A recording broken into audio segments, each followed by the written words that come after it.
ಪವಿತ್ರ ನೀರಿನ ಈ ತಾಯಿಯ ಶ್ರೀ ಚರಣ ಕಮಲಗಳನ್ನು ಪೂಜಿಸಿ ಪುನೀತಳಾದೆಯ? ಹೌದು ಸ್ವಾಮಿ, ಪುನೀತಳಾದೆ ಸ್ವಾಮಿ, ಪುನೀತಳಾದೆ. ಈ ಭವ್ಯವಾದ ಬಂಗಲೆಯಲ್ಲಿ ಶೃಂಗಾರವಾಗಿ ಕುಳಿತಿರುವ ಈ ತಾಯಿಯನ್ನು ಪೂಜಿಸಿ ನಾನು ಧನ್ಯಳಾದೆ.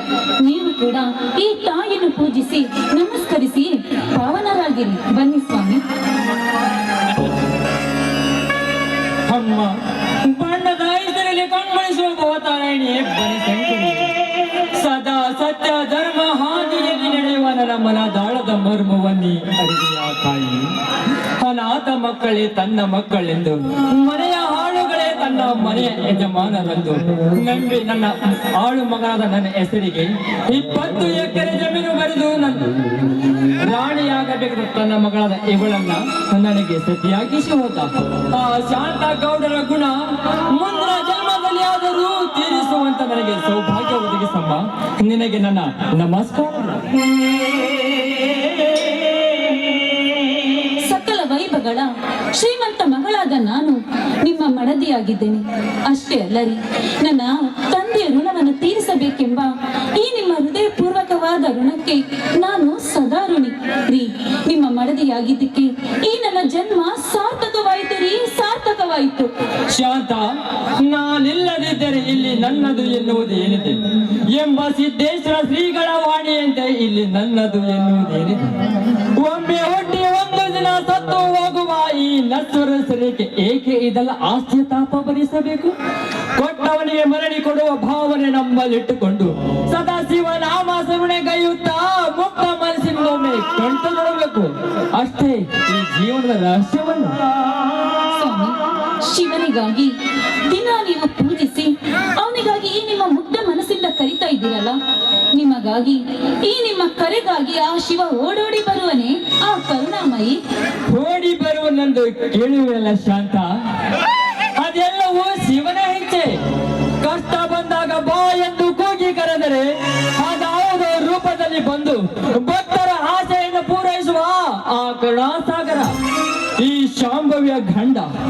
ಒಂದು ಸಮುದ್ರ ಮಂಥನ ಕಾಲದಲ್ಲಿ ಕಾಲ್ಕೂಟ ವಿಷವನ್ನೇ ಕುಡಿದು ವಿಷಕಂಠನಾದ. ದಶಕಂಠ ಸಾವಿನ ನಂತರ ಜೋಡಿ ಶಿವಲಿಂಗವಾಗಿ ಶ್ರೀರಾಮನಿಂದ ಪೂಜೆಗೊಂಡ. ಅವನ ಮಹಿಮೆ ಅಪಾರವಿದೆ. ಆದರೆ ಏನು ಮಾಡುವುದು? ಯಾಕೆ ಸ್ವಾಮಿ, ಆದರೇನು ಮಾಡುವ ಎಂಬ ಈ ನಿಟ್ಟುಸಿರನ್ನು ಯಾಕೆ ಹಾಕಿದ್ದೀರಿ? ಉಸಿರು ಹಾಕಲೇ ಬೇಕಿದೆ ಶಾಂತ. ಯಾಕೆಂದರೆ ನಾನೀಗ ನಾಲಿಗೆ ಇಲ್ಲದ ಮೂಕನಾಗಿದ್ದೇನೆ. ನಿನಗೆ ತೋರಿಸಲು ಕಣ್ಣಿಲ್ಲದ ಗುಡನಾಗಿದ್ದೇನೆ. ನಿಜ ಹೇಳಬೇಕೆಂದರೆ ಯಾಕ್ರಿ, ನನಗೆ ನಿಮ್ಮ ಕಷ್ಟ ಗೊತ್ತಿಲ್ಲವೇ? ಹೇಳಿ ಸ್ವಾಮಿ, ಹೇಳಿ. ಯಾಕೆ ನನ್ನ ಮುಂದೆ ನಿಮ್ಮ ಕಷ್ಟವನ್ನು ನೀವು ಹೇಳಿಕೊಳ್ಳುವುದಿಲ್ಲವೇ? ನಾನು ನಿಮ್ಮ ಅರ್ಧಾಂಗಿನಿ ಅಲ್ಲವೇ? ಅರ್ಧಾಂಗಿನಿ? ಹೊಸ ಮೊದಲ ಗೀತಿಯಾಗಿ ನನ್ನ ಮನೆಗೆ ಪ್ರವೇಶಿಸಿದ ನಿನಗೆ ಪ್ರಥಮ ರಾತ್ರಿಯಿಂದ ಹಿಡಿದು ಇಲ್ಲಿಯವರೆಗೂ ಅನೇಕ ವರ್ಷಗಳ ಕಾಲ ನಿನ್ನ ಸುಖ ಭೋಗ ಲಾಲ ತೀರಿಸದೆ ನನ್ನಂತ ನಾಮರ್ಥ ಯಾರು ಶಾಂತ ಈ ಸಮಾಜದಲ್ಲಿ? ಸ್ವಾಮಿ, ಹೌದು ಶಾಂತ, ಹೌದು. ಒಂದು ಹೆಣ್ಣಿಗೆ ನಿಜವಾಗಿ ಬೇಕಾಗಿದ್ದು ಸಂಪತ್ತಲ್ಲ, ಸೌರಭೌಮತಿಯೂ ಅಲ್ಲ, ಅಧಿಕಾರವೂ ಅಲ್ಲ ಶಾಂತ. ಅವಳು ರೂಪವತಿ ಆಗದಿದ್ದರೂ ಆ ಹೆಣ್ಣಿಗೆ ನಿಜವಾಗಿ ಬೇಕಾಗಿದ್ದು ದಾಂಪತ್ಯದ ಸುಖ. ಆ ಸುಖವನ್ನೇ ನನ್ನಿಂದ ಇದುವರೆಗೆ ಕೊಡಲಾಗಿದ್ದೇನೆಂದರೆ ನನ್ನಂತ ಪಾಪಿ ಯಾರಿದೆ ಶಾಂತ ಈ ಸಮಾಜದಲ್ಲಿ? ನೀವು ಪಾಪಿ ಅಲ್ಲ ರೀ, ಪಾಪಿ ಅಲ್ಲ. ನನ್ನ ಕೈ ಹಿಡಿದು ನನ್ನ ತಂದೆಗೆ ಕೊಟ್ಟ ಮಾತನ್ನು ನೀವು ಉಳಿಸಿಕೊಂಡಿದ್ದೀರಾ. ನಿಮ್ಮ ಮಡದಿಯಾಗಿದ್ದೇನೆ ರೀ, ನಾನು ನಿಮ್ಮ ಮಡದಿಯಾಗಿದ್ದೇನೆ ರೀ. ನೀವು ನನ್ನ ಪಾಲಿನ ದೇವರು ರೀ. ದೇವರು? ನಾನು ದೇವರೇ? ಭೂಮನೆ ಹನಿಗಾಗಿ ಭೂತಾಯಿ ಬಾಯಿ ಬಿರಿದು ತನ್ನೊಡಲು ಸಿಳಿ ನಿಂತರು ಕತ್ತಲೆಯ ಕಾರ್ಮೋಡ ಕವಿದು ಗುಡುಗು ಮಿಂಚುಗಳಲ್ಲದೆ ಉತ್ತರಿ ಮಳೆ ಬಿತ್ತರಿಸಿದವನು ಒತ್ತರಿಸಿದವನು ಅಂತವನೇ ದೇವರೇ. ನಿಂತ ನೀರಂತೆ ಶಾಂತವಾಗಿ ತನ್ನ ಕಂತರಾಯನ ಕೈ ಹಿಡಿದು ಅವಳು ಅವಿತುಕೊಂಡಾಗ ಮುತ್ತಿನ ಮಳೆ ಗರಿಯದೆ ಎಳವನಂತೆ ಹಿಡಿದು ಬಿದ್ದುಕೊಂಡ ಈತನಿನ ದೇವರೇ. ದೇಹಿ ಎಂದು ಬಂದವರಿಗೆ ವರ ನೀಡಲ್ಲ ದೇವರಲ್ಲ ಶಾಂತ. ನಿನ್ನ ಪಾಲಿಗೆ ಏಡಿಯಾಗಿ ಬಂದ ಪರಪುರುಷ ನಾನು, ನನ್ನನ್ನು ಕ್ಷಮಿಸಿ ಬಿಡು. ಸ್ವಾಮಿ, ಕ್ಷಮಿಸುವಂತ ತಪ್ಪು ನೀವೇನು ಮಾಡಿದ್ದೀರಾ ಸ್ವಾಮಿ? ನೀವು ಈ ಒಂದು ಮಾತನ್ನು ಮಾತ್ರ ಬಿಟ್ಟು ಬಿಡಿ. ಇನ್ನೊಂದು ಸಾರಿ ಈ ಮಾತನ್ನು ಆಡಿದರೆ ನನ್ನ ಮೇಲಾಣೆ, ಈ ನಿಮ್ಮ ಒಂದೇ ಒಂದು ಪದ ನನ್ನ ಪೂರ್ವ ಜನ್ಮದ ಪ್ರಾರಬ್ಧ ಕರ್ಮ ರೀ ಕರ್ಮ. ನೀವೇ ನೀವೇ ನನ್ನ ಪಾಲಿನ ಪರದೇವರು. ಪ್ರಾರಬ್ಧ ಕರ್ಮವೆಂದು ಪತಿಯೇ ಪರ ದೈವವೆಂದು ನೀನು ನನ್ನ ನಂಬಿ ಕುಳಿತು ನಿನ್ನ ಅರಿಯದ ಜೀವನವನ್ನು ಹಾಳು ಮಾಡಿಕೊಳ್ಳಬೇಡಿ ಶಾಂತ. ನಾನೆಷ್ಟೇ ಡಾಕ್ಟರ್ ಸಲಹೆಯಂತೆ ಪ್ರಯತ್ನಿಸಿದರು ನನ್ನ ಮರ್ಮಾನಿಗೆ ಬಿದ್ದ ಪೆಟ್ಟು ಇನ್ನು ಸುಧಾರಿಸುವಂತಿಲ್ಲ ಶಾಂತ, ಇನ್ನು ಸುಧಾರಿಸುವಂತಿಲ್ಲ. ದಯಮಾಡಿ ಈಗ ನನ್ನ ಮಾತನ್ನು ಪಾಲಿಸು. ಈ ತಾಳಿ ನನಗೊಪ್ಪಿಸಿ ಬೇರೊಬ್ಬ ಗಂಡನ್ನು ಮಾಡಿಕೋ ಶಾಂತ, ಬೇರೊಬ್ಬ ಗಂಡನ್ನು ಮಾಡಿಕೋ. ಈ ಶಬ್ದವನ್ನು ಬಿಟ್ಟು ಬೇರೆ ಏನಾದ್ರೂ ಮಾತಾಡಿ. ದಯವಿಟ್ಟು ಇನ್ನೊಮ್ಮೆ ಈ ಮಾತುಗಳನ್ನು ಆಡಬೇಡ್ರಿ. ಇನ್ನೊಮ್ಮೆ ಈ ಮಾತನ್ನಾಡಿದರೆ ನನ್ನ ಮೇಲಾಣೆ, ನನ್ನ ಹೆತ್ತವರ ಮೇಲಾಣೆ.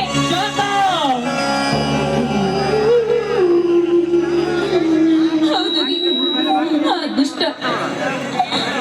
ದುಷ್ಟ ಕಾಳಿಂಗರ, ಆ ಸಿದ್ದೇಗೌಡನ ದಬ್ಬಾಳಿಕೆಗೆ ನನ್ನ ಹೆತ್ತವರು ಅವರ ಮಾನ ಮರ್ಯಾದೆ ಹೆಚ್ಚೆಂದು ತಿಳಿದು ನನ್ನ ತಾಯಿ ಅವಳ ಶೀಲವನ್ನು ಉಳಿಸಬೇಕೆಂದು, ಶೀಲವೇ ಶೃಂಗಾರವೆಂದು ಸತ್ತು ಹೋದ್ರು. ಆಗ ನೀವು ಅವರ ಮಗನ ಸ್ಥಾನದಲ್ಲಿ ನಿಂತು ನನ್ನ ಹೆತ್ತವರಿಗೆ ಬೆಂಕಿ ಹಚ್ಚಿದ್ರಿ, ಅವರ ಹೆಣಕ್ಕೆ ಕೊಳ್ಳೆ ಹಾಕಿದ್ರಿ. ನನ್ನ ತಂದೆಗೆ ಕೊಟ್ಟ ಮಾತಿನಂತೆ ನನ್ನನ್ನು ಮಡದಿಯಾಗಿ ಸ್ವೀಕರಿಸಿದಿರಿ. ನೀವು ನನಗೆ ಮಾಂಗಲ್ಯ ಕೊಟ್ರಿ, ನನ್ನ ಬಾಳನ್ನು ಬೆಳಗಿದ ದೇವರು ನೀವು. ಹೌದು ರೀ, ಹೌದು. ನೋಡಿ, ನೀವು ವಚನ ಭ್ರಷ್ಟರಾಗುತ್ತೀರಾ. ನನ್ನ ತಂದೆಗೆ ಕೊಟ್ಟ ಮಾತನ್ನು ನೀವು ಹಿಂದೆ ತೆಗೆದುಕೊಳ್ತೀರಾ? ಇಲ್ಲ ರೀ. ಆ ಸಿದ್ದೇಗೌಡನ ದಬ್ಬಾಳಿಕೆಗೆ ನೀವು ಒಡಿಸಿಕೊಂಡಿರಿ. ಅವರ ದಬ್ಬಾಳಿಕೆಯಿಂದ ನೀವು ಪುರುಷಹೀನರಾದಿರಿ. ಇದಕ್ಕೆಲ್ಲ ಕಾರಣ ಯಾರು ರೀ? ನಾನು. ನನ್ನಿಂದ ಅಲ್ಲವೇ? ನನ್ನ ತಂದೆ ಕೊಟ್ಟ ಸಂಪತ್ತಿನಿಂದ ಅಲ್ಲವೇ ನಿಮಗೆ ಈ ರೀತಿ ಆಗಿದ್ದು? ಇದೆಲ್ಲ ನನಗೆ ತಿಳಿದಿಲ್ಲ ಅಂತ ತಿಳಿದುಕೊಂಡಿದ್ದೀರಾ? ಬೇಡ ಶಾಂತ, ಹೊಳಬೇಡ.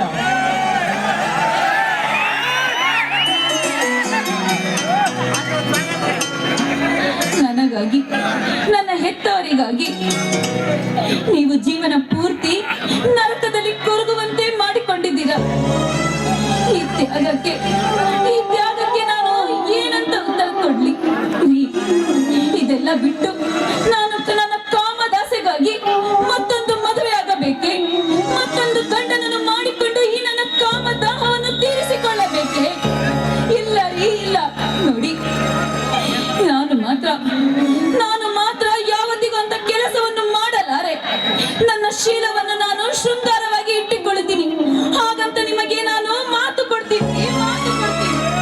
ಶಾಂತ, ಶಾಂತ, ಎಂತ ಕಠೋರವಾದ ಮಾತನಾಡಿರುವೆ ನೀನು. ಈ ಕಾಲ ಕಲಿಕೆಯ ಕಾಲ, ತಿರುವು ಮರುವಿನ ಕಾಲ, ಮಾತು ಮರೆತು ಹೋಗುವ ಕಾಲ, ತನ್ನ ಮಗಳನ್ನೇ ಮೋಹಕ ರೂಪದಲ್ಲಿ ನೋಡುವ ಈ ಕಲಿಕಾಲದಲ್ಲಿ ಅದು ನಿನ್ನ ಸಾಧ್ಯವೇ? ಸಾಧ್ಯವಾಗದನ್ನು ಸಾಧಿಸಿ ತೋರಿಸುವುದೇ ಈ ಗರತಿಯ, ಈ ಹೆಣ್ತನದ ಧರ್ಮ ಅಲ್ವೇ? ನಿಮ್ಮ ಪಾದ ಸಾಕ್ಷಿಯಾಗಿ ಹೇಳುತ್ತೀನಿ, ನಾನು ನನ್ನ ಶೀಲವನ್ನು ಉಳಿಸಿಕೊಳ್ಳುತ್ತೇನೆ. ಇದಕ್ಕೆ ನಿಮ್ಮ ಪಾದ ಸಾಕ್ಷಿ ಆಣೆ. ಅಷ್ಟೇ ಅಲ್ಲರಿ, ಆ ಮಾರುತಿ ದೇವರ ಮೇಲೆ ಆಣೆ, ಈ ಶಿವ ಪಾರ್ವತಿ ಮೇಲೆ ಆಣೆ. ಹಾಗಾದರೆ ನನ್ನ ಮಾನಸಿಕ ಪುರುಷೋತ್ತ ಸುಧಾರಿಸುವವರೆಗೂ ಈ ವಿಷಯ ನಮ್ಮಿಬ್ಬರ ಹೊರತು ಬೇರಾರದು ಗೊತ್ತಾಗಬಾರದು. ಯಾಕೆಂದರೆ ಪರಸ್ತ್ರೀಯರು ತಮ್ಮ ಕಾಮದ ಚಕ್ಷುವಿನಿಂದ ವೀಕ್ಷಿಸುವ ಈ ಅಸುರ ಸಮಾಜದಲ್ಲಿ ಈ ನಿನ್ನ ಶೃಂಗಾರ ಶೀಲಕ್ಕೆ ಬಂಗಾರದ ಬೆಲೆ ತೆರಬೇಕಾದರೆ ನೀನು ಸುರರ ಸೌಭಾಗ್ಯದ ಕಡೆಯಾಗಿ ಅವರ ಮಾಂಗಲ್ಯದ ಸುಮಂಗಲಿಯಾಗಿ ಬಾಳುವೆನೆಂದು ನನಗೆ ಮಾತು ಕೊಟ್ಟು ಆ ಸತ್ಯವಾನ್ ಸಾವಿತ್ರಿಯಂತೆ, ಆ ಯಮನಿಂದ ಅವನ ಗಂಡನನ್ನು ಉಳಿಸಿಕೊಂಡಂತೆ ನಾನು ನಿಮ್ಮ ಮಾತನ್ನು ನಡೆಸಿಕೊಡ್ತೀನಿ. ಇದಕ್ಕೆ ಈ ನಿಮ್ಮ ಪಾದ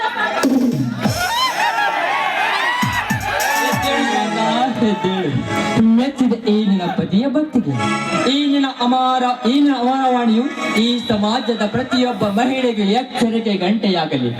ಎಲ್ಲಿ ನಗು, ಈ ನಗುವಿನ ನಲುಮೆಯಲ್ಲಿ ಈ ಒಲವಿನ ವರನೊಂದಿಗೆ ಹಾಡುವ